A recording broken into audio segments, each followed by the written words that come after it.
Hi.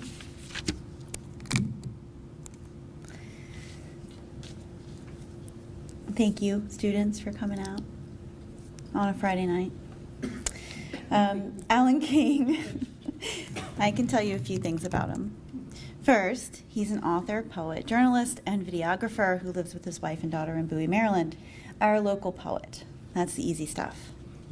But what I really want to tell you, is this okay? Yeah. Okay, good. What I really want to tell you is the genuine great guy he is. And that one time meeting him, I was sure, when he writes, it is his heart.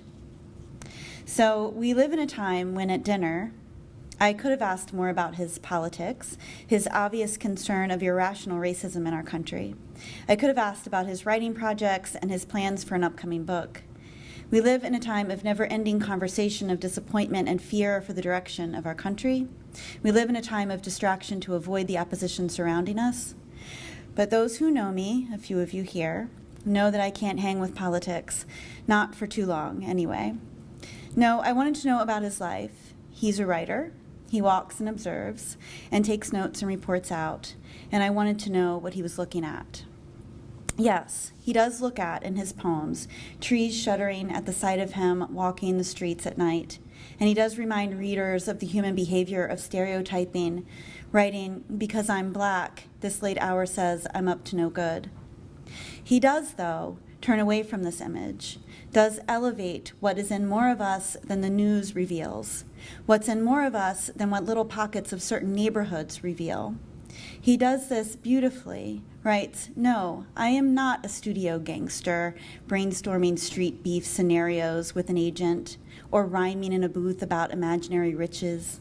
I did write a poem once about mouth-shaped orchids and their aromatic kisses." This, the flower, that's what I got at dinner with him. Alan King is a father and a husband, and he, like all of us, worry and wonder about where we are headed. He is raising a little girl in a world he writes about, a world that may or may not offer her all that she deserves. So, though I could have spent time on his poems and his politics, I found it okay to ask about his daughter and his wife. One story, his wife allows his daughter in bed. She, his daughter, as he tells the story, angles her body in several directions all through the night. So Alan has found that sometimes the guest bedroom offers rest that he needs. But in the morning, when his daughter finds out he's there, she comes a-knockin' and the door could break down for her daddy. You think he can resist?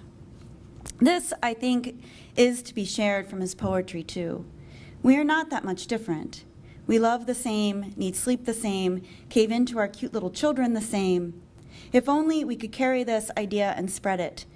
Be sure that, as his poem Point Blank ends with, we can never lose the hands of our mothers, the little we used to be, the sprinklers and swimming trunks, that call out, we are the same, all of us.